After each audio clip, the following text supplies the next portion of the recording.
На выставке представлены работы художницы, мастера декоративно-прикладного искусства, дизайнера Миланы Халиловой, созданные в традиционной технике войлока. Привычное для адыгов и других кавказских народов ремесло валяние шерсти в творчестве художника не концепт, существующий строго в рамках национальной культуры, а средство проявления идей, образов и символов.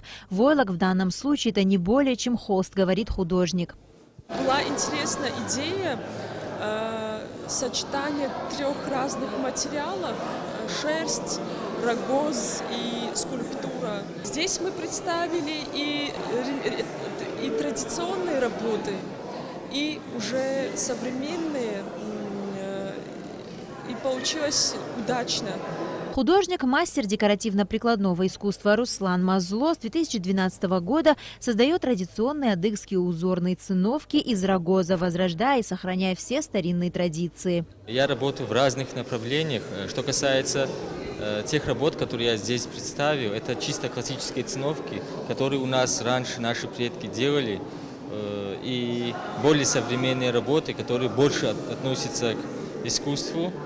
Но эти работы в основном интерьерные. Руслан Хазаплежев – художник, скульптор и керамист, член Союза художников России. Он виртуозно владеет техникой мелкого скульптурного рельефа. Его работы обладают четким пластически выразительным силуэтом. Изысканные, тщательно подобранные детали серебряных и медных панно не теряют при этом монументально-декоративного характера. Художник умеет найти в рамках традиционных приемов лепки возможность фантазировать, создавать каждый раз нечто новое, неожиданное, оригинальное. Используя археологические материалы, художественные артефакты прошлых веков, создать что-то свое, современное. Вот задача, которую ставит перед собой Руслан Хазаплежев. У меня все-таки есть какой-то посыл, желание узнать и вернуться к каким-то мыслям, какое мировоззрение было у наших народов, чем мы жили, какими ценностями, какие взаимоотношения были, допустим, у человека с природой, с Богом. И это все в нашей древней археологии присутствует.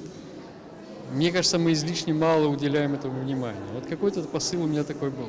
Экспозиция, где сочетаются традиционные старые ремесла, навыки, творческое мировоззрение, индивидуальность художника, будет интересна в любой галерее мира, отметила министр культуры и охраны историко-культурного наследия Абхазии Эльвира Арсалия. Вы видите здесь и какие-то орнаментальные решения, цветы, и вот какое-то внутреннее мироощущение культуры, оно передается в таких вот интересных работах и в скульптуре, и в декоративных панно, и в войлоке.